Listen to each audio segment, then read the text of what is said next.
আঘাত লেগেছে যে নারীরা কেন জাহান্নামে যাবে। এই হাদিস যখন আমি জানতে পেরেছি আমার হৃদয়টা চূর্ণ বিচূর্ণ হয়ে গিয়েছে। এর কারণ হচ্ছে এটা এমন একটা পাপ, এটা এমন একটা গুনাহ, বাংলাদেশের বেশিরভাগ বলতে গেলে ৮০ থেকে ৯০ নারী এই পাপটা করছে। নাউজুবিল্লাহ পড়।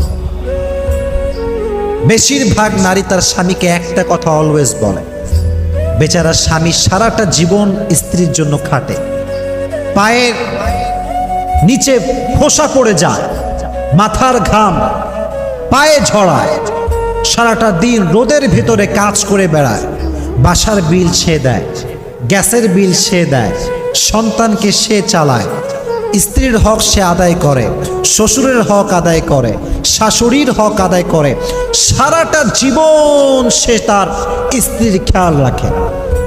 কোনো একটা দিন সামান্য চুল পরিমাণ যখন কম হয়ে যায় তখন নারী বলে কি, মা রাআইতু মিনকা খায়রান কত, তুমি আমার জন্য জীবনে কি করলা।